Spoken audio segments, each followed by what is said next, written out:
Kalau misalnya kita tunggu waktu, kemudian kita baru catat, rasanya akan seperti ini. Kemana aja ya uang selama ini ya? Kok kayaknya cepet habis ya gitu loh. Butuh udara segar, butuh pemandangan baru. Apakah itu suatu kebutuhan atau keinginan?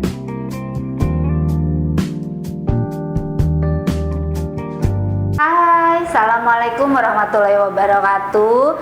Perkenalkan, saya dengan Reni dari CKSB Group. Hari ini perkenalan perdana nih, episode perdana kami. Nah, hari ini saya mau ngobrol nih sama teman baik saya dari F+, salah satu divisinya CKSB Group, Mbak Mia. Apa kabar Mbak Mia? Baik, alhamdulillah Mbak Reni. Mbak Reni gimana kabarnya juga? Alhamdulillah, setelah kita WFH lama. Nah, gini nih Mbak Mia, hari ini saya nih minta waktunya Mbak Mia nih. Saya pengen ngobrol sama Mbak Mia. Kemarin kan Mbak Mia sempat bercerita tentang financial planning ya, kalau nggak salah. Iya, betul, Mbak Reni. Nah, itu kan kayaknya apa ya? Kok banyak orang yang membahas gitu loh. Iya. Kalau boleh nih Mbak Mia punya waktu di tempat yang cozy kayaknya ya, enak banget nih, dapur suami istri nih ya. Ditemani minuman hangat kita, cappuccino hangat dan madu rempah panas. Saya minta waktu Mbak Mia buat ngobrol nih tentang financial planning. Oke kan Mbak? Siap Mbak Reni. Iya.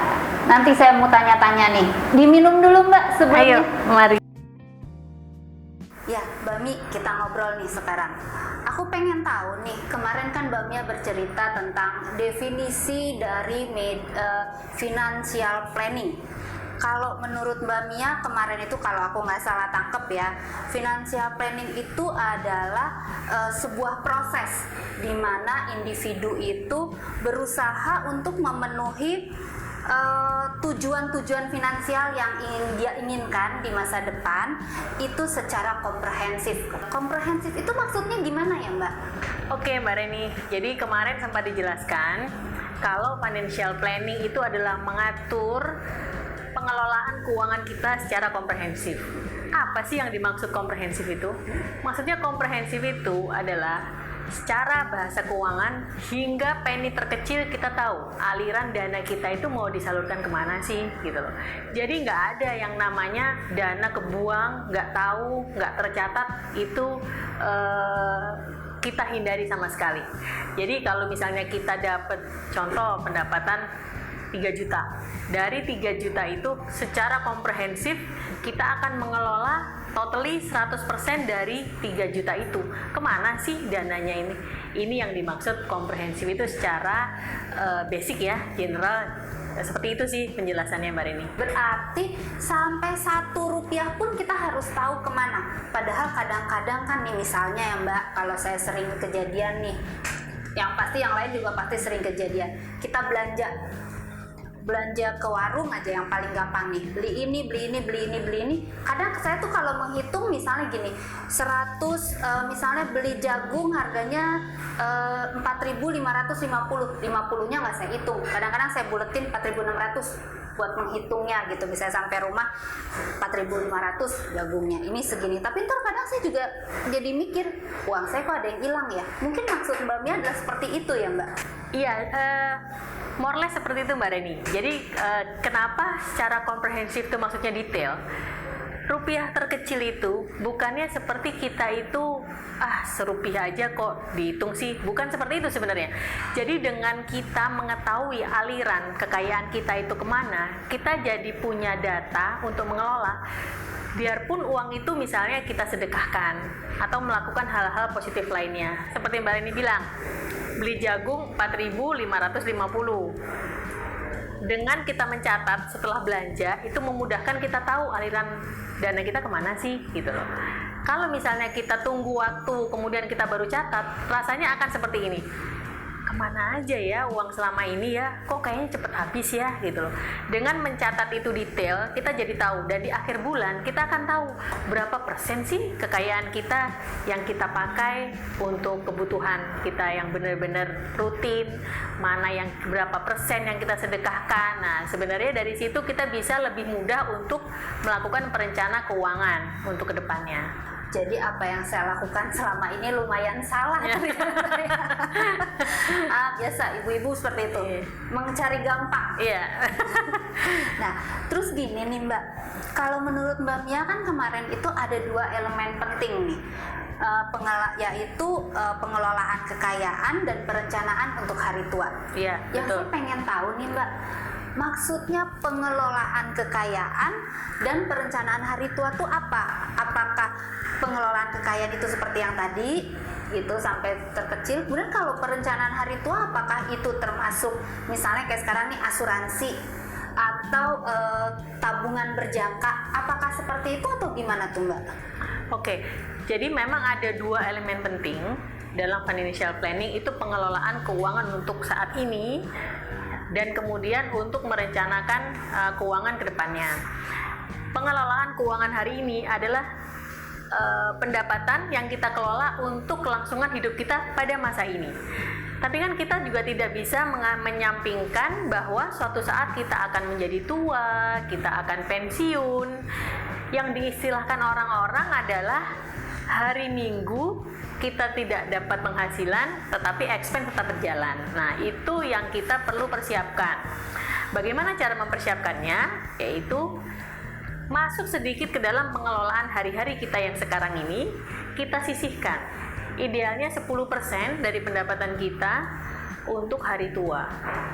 Bisa kalau misalnya kita sementara masukkan ke dalam deposito atau tabungan berjangka, kemudian setelah terkumpul, kemudian kita bisa pindahkan ke instrumen investasi yang lebih menarik. Contoh misalnya kita membeli logam mulia yang kemungkinan nilainya akan terus bertambah, atau di atasnya itu ada istilahnya land banking. Jadi kita membeli tanah dengan harga yang relatif murah, 5 tahun, 10 tahun kemudian kita akan mendapatkan capital gain. Jadi pendapatan pertambahan nilai investasi dari aset yang kita punya. Nah, tentu untuk hari tua itu kita harus disiplin untuk menyisihkan yang kita dapat sekarang. Karena itu tidak dapat kita nafikan lagi kalau itu masa itu akan datang. Nah, dengan kita usia produktif sekarang ini, kita harus sekuat tenaga menyisihkan minimal 10% dari pendapatan kita. Kita kelola 90%-nya untuk masa kini, 10% untuk masa tua kita. Gitu Mbak Reni. Oke. Nah, tadi ada istilah apa tuh Mbak? Land banking. Land banking itu maksudnya kita beli tanah ya Mbak? Iya, betul. Nah, bukankah kalau tanah nih ya, yang saya pernah rasain ya Mbak, orang tua saya nih beli tanah gitu, terus beberapa tahun kemudian jadi apa ya? Karena mungkin pada saat membeli itu kita nggak melihat rencana tata kota gitu ya. Jadi tanahnya bisa disebut kayak tanah mati akhirnya. Jadi nggak begitu dijual juga susah gitu. Terus akhirnya terjual juga sih pada akhirnya, tapi dengan harga yang tidak sesuai keinginan. Nah, kalau menurut Mbak Mia nih, apakah pada saat kita memutuskan untuk membeli tanah, kita harus melihat kan artinya 10 tahun ke depan seperti apa, sementara kita harus melihat tata rencana kota juga ya. Nah, itu gimana ya Mbak? Cara yang paling paling tidak beresiko lah gitu. Karena kan yang tadi saya bilang, kita nggak tahu tiba-tiba malah jatuh harganya, kita yang rugi. Iya. Sebenarnya untuk investasi apapun, entah itu investasi dengan resiko terkecil hingga terbesar, intinya adalah kita harus membekali kita untuk belajar mengetahui tentang instrumen-instrumen investasi tersebut. Mungkin ini kita bisa bahas di lain waktu ya Mbak Reni, karena untuk tema investasi itu sangat-sangat menarik, karena kan instrumen investasi itu beraneka ragam, bermacam-macam, dari resiko terkecil hingga resiko terbesar. Tapi apapun yang kita pilih untuk berinvestasi, itu kita harus membekali diri kita dengan ilmu-ilmu tersebut. Contoh seperti tadi Mbak Reni bilang, untuk investasi di tanah. Memang benar, kadang kita dengan kemampuan pengetahuan yang terbatas, kita harga murah, beli deh gitu. Betul, dan ternyata tanah itu nggak berkembang. Tapi Mbak, hanya 5% atau bahkan di bawah itu investasi yang kita letakkan ke dalam bentuk tanah itu akan mengalami depresiasi value karena uang dalam bentuk rupiah atau currency itu akan mengalami yang namanya present value, future value. Jadi uang yang akan kita simpan, nilai ekonominya di masa mendatang 10 tahun akan berkurang, akan menyusut. Contoh, hari ini kita punya uang 2 juta bisa beli handphone merek X. 5 tahun lagi dengan uang yang sama belum tentu kita bisa membeli handphone dengan tipe seperti itu. Nah, kalau tanah itu akan minimal melindungi nilai investasi tersebut. Tanah per meter kita beli sekarang dengan harga misal 100.000. Ya. 10 tahun lagi misalnya daerah situ tuh berkembang misalnya menjadi 1 juta misal. Tapi karena tadi Mbak Reni sebutkan kita salah perhitungan atau apa, minimal Mbak, kita bisa jual tanah itu dengan harga yang sama, 100.000. Tapi itu jarang. Bahkan mungkin hanya laku 150, 200 itu bisa terjadi. Jadi sebenarnya itu sudah cukup mengecilkan risiko dari land banking ini. Kenapa disebut land banking? Akhirnya sama seperti kita, daripada kita menyimpan uang itu dalam bentuk tabungan yang rupiah yang nilainya bisa berkurang di masa mendatang, kita letakkan itu dalam tanah. Oke. Nah, itu tadi kita bicara tentang tanah nih. Terus Mbak Mia tadi bicara tentang emas.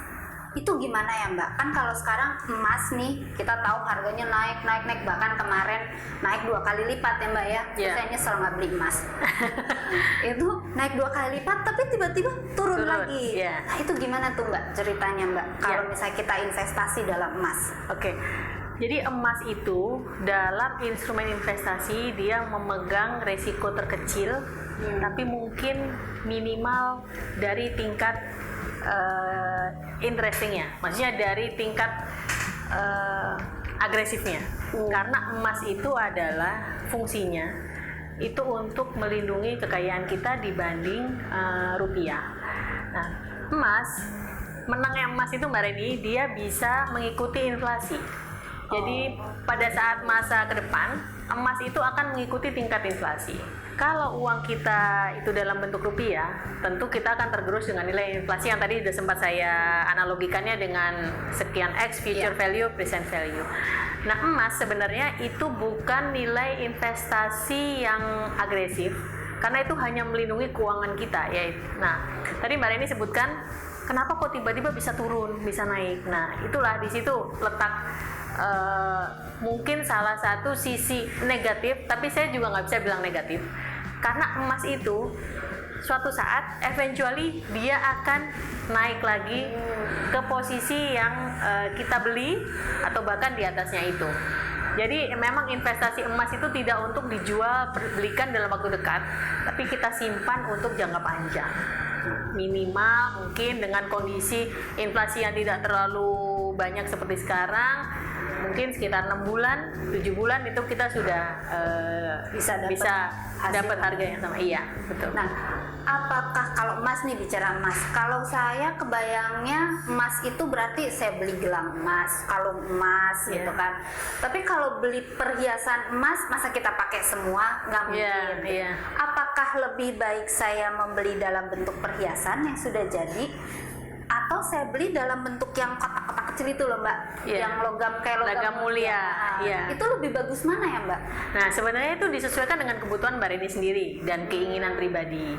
Apakah memang suka untuk memakai perhiasan emas? Itu nggak salah juga, karena di samping kita berinvestasi, nilainya tidak akan turun, kita juga bisa pakai gitu ya.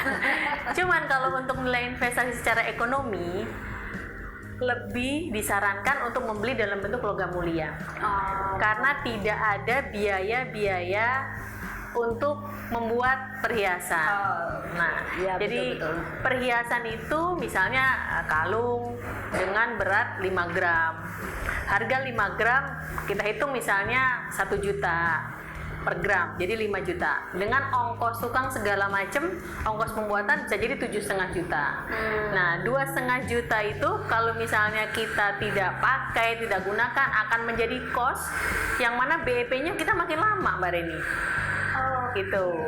Kalau logam mulia kan kita memang dalam bentuk lantakan, kita simpan menunggu nilainya naik seperti itu. Jadi dikembalikan lagi ke tujuannya, apakah memang untuk investasi ataukah memang untuk passion gitu ya. Passion juga kalau kita simpan juga akan naik emas tetap gitu. Cuman waktunya dia menuju ke poin BEP kita dalam nilai investasi istilahnya itu agak lebih lama dibanding dengan logam mulia. Oke, mulai agak kebayang nih ceritanya Mbak Mia. Karena kalau selama ini makan kita biasanya nih beli emas, beli kalung gitu, atau beli cincin, beli perhiasan istilahnya. Tapi begitu dijual memang akan ada potongan ya. Cuman kalau kita biasanya kadang nggak peduli, udah biarin aja. Ternyata setelah belajar dari Mbak Mia nih, ada nilai yang harus kita perhitungkan Mbak Mia ya. Betul Mbak Ren. Oke, jadi banyak belajar nih kita nih. Sambil minum Mbak. Iya, oke Mbak. Ada juga nih yang saya mau tanyain Mbak. Kalau sekarang ini kan kita suka lihat nih, istilahnya sekarang nih para milenial atau Gen Z nih, seberapa penting sih sebenarnya yang namanya financial planning ini buat mereka? Kayaknya kan mereka hidupnya tuh dibandingin kita ya, kalau kita mungkin generasi X kali ya disebutnya, mereka lebih lebih bebas gitu kayaknya, nggak berpikir. Nah itu berapa penting sebenarnya? Sangat penting karena di usia produktif yang mana mereka belum terlalu banyak memiliki kewajiban, tentu mereka juga kebanyakan belum berkeluarga mungkin. Nah di saat itulah mereka bisa mengatur keuangannya sebaik mungkin. Jadi mereka pertama kali mereka harus mengetahui pendapatan dan pos-pos mana pengeluarannya mereka. Nah, mereka harus bisa membedakan antara keinginan dan kebutuhan. Kebutuhan yaitu sesuatu yang memang harus dipenuhi oleh seseorang, dan apabila tidak terpenuhi maka akan terjadi ketimpangan dalam kehidupan. Sandang, pangan, papan merupakan 3 faktor kebutuhan yang berbentuk needs. Dan untuk wants, sesuatu yang mereka inginkan adalah di luar itu mereka mungkin ingin jalan-jalan atau sekedar sekali 2 kali ngopi-ngopi di kafe segala macam, itu adalah sekunder, yaitu kebutuhan yang bisa ditunda untuk masa depannya. Nah kebutuhan yang bisa ditunda ini sebisa mungkin kita sesuaikan dengan kebutuhan kita hari-hari, karena kebutuhan ini sebenarnya hanya tambahan dari kebutuhan reguler kita gitu.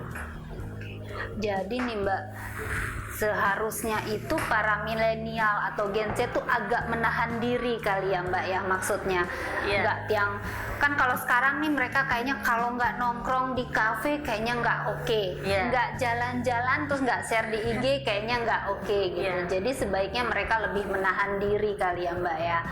Iya betul. Oke, kalau gitu nih Mbak, ada nggak sih tips atau trik sedikit aja buat mereka nih, gimana sih caranya gitu? Karena sekarang kan mereka kadang-kadang agak bingung antara yang tadi Mbak Mia bilang nih, kebutuhan dan keinginan. Butuh udara segar, butuh pemandangan baru, apakah itu suatu kebutuhan atau keinginan gitu? Kayaknya contohnya gampang gini deh Mbak, kita capek ya WFH gitu kan, yang dilihat rumah tuh tembok lagi yang sama. Apakah kalau misalnya kita pergi ke kafe untuk bekerja, apakah itu kebutuhan ataukah keinginan gitu? Kadang kan tuh jadi pertanyaan gitu. Tips dan triksnya kayak apa sih Mbak supaya kita bisa mengatur itu semua? Ya, untuk tips and triksnya sebenarnya adalah kita menyesuaikan dengan pendapatan kita. Kalau memang pendapatan kita itu mampu untuk melakukan hal tersebut, monggo aja Mbak gitu. Seperti yang tadi di awal kita jelaskan bahwa kebutuhan untuk masa ini itu maksimal di angka 90%. 10% kita sisihkan untuk masa depan. Nah, dari 90% ini kita olah berapa? Apakah akan 50% needs and wants, apa 60-40? Nah, asal dari porsi untuk yang keinginan ini memenuhi budget dia, itu menurut saya nggak masalah. Jadi jangan sampai kita tuh seperti hidup besar pasak daripada tiang ya. Maksudnya kita bergaya tapi kita nggak mampu sebenarnya. Ada yang utang, gesek kredit card. Nah itu yang bisa membebani keuangan di masa depan. Itu salah satu tips and tricksnya. Jadi biasakan juga kita punya good money habit. Ada beberapa, nanti mungkin bisa dibahas di section selanjutnya. Salah satunya adalah kita tidak pernah berhutang, bahkan berhutang kepada kartu kredit. Dan kita jangan membayar hutang kartu kredit itu minimum, karena itu kita pengelolaan keuangan kita bisa kacau balau karena itu. Jadi pada saat pendapatan kita itu masuk sekian X, nah angka ini yang kita kelola. Nah, kita hidup berdasarkan pendapatan kita. Itu sih salah satu tips and trik sederhananya. Jadi kita mengatur dan kita tahu kadar kita. Kita sebenarnya dengan pendapatan sekian, kita bisa nggak sih hidup di level yang ini gitu. Seperti itu. Agak-agak susah kayaknya ya Mbak. butuh ini ya, niat yang besar ya. Butuh banget tuh niat yang besar, karena sekarang kan godaan banyak banget Mbak, gitu kan. Kayak yang tadi aku bilang, kalau kita WFH, kita di rumah terus, kita juga bosen. Kita perlu keluar. Pada saat kita kerja di luar, di kafe ya minimal 100, ya paling kecil kita kan 100.000 keluar, bisa lebih karena kerja di kafe kan nggak sejam 2 jam. Tapi kalaupun di rumah bosen, atau kalau pas di rumah males masak Mbak, jadi ojek online jadi pilihan kan. Rupanya itu agak-agak berat memang ya Mbak ya untuk milenial. Oke. Butuh fokus tingkat tinggi Mbak Reni untuk menjalankan itu sebenarnya gitu. Sebenarnya sih beberapa hal lain, saya tips and tricks lain. Misalnya nih kaum milenial ini mereka bekerja di kantor, mendapatkan fixed salary. Nah, mereka harus mengelola dari fixed salary-nya itu. Tapi untuk memenuhi kebutuhannya dia, dan kaum milenial ini biasanya mereka itu kreatif ya. Nah, tentu mereka di sela-sela waktu kantor itu mereka bisa mendapatkan hasil tambahan, entah waktu nongkrong selain mengerjakan pekerjaan kantornya, dia sambil ngeblog, kemudian mereview restoran tersebut. Jadi ibaratnya sambil menyelam minum air. Jadi kita dapat tambahan itu, dapat tambahan biaya itu untuk mensupport lifestyle kita. Itu salah satu tips juga sih, tips yang menarik. Iya betul-betul Mbak. Jadi seharusnya milenial dan Gen Z itu selain mereka harus bisa menahan diri nih, ada salah satu juga ya, mereka harus kreatif ya Mbak. Iya betul. Melihat suatu kesempatan yang bisa mereka kerjakan atau lakukan di luar yang biasa untuk mensupport. Betul. Bener Mbak, bener. Itu yang belum kita lakukan selama ini. Iya. Oke, kalau gitu kayaknya yang hari ini cukup dulu Mbak. Nanti pasti aku akan manggil Mbak Mia lagi nih buat nanya-nanya lagi. Ya, oke. Buat yang teman-teman yang ngeliat nih, nanti kita akan ngobrol lagi di next episode tentang bagaimana mengelola keuangan, terutama di masa pandemi seperti sekarang ini. Nah, masih tetap kita di sini, nanti ada di DSI nih, dapur suami istri, ditemani oleh minumannya udah berubah jadi minuman dingin. Ada minuman dingin yang oke banget di DSI ya. Assalamualaikum warahmatullahi wabarakatuh. Waalaikumsalam. Makasih Mbak Mia. Sama-sama Mbak Reni.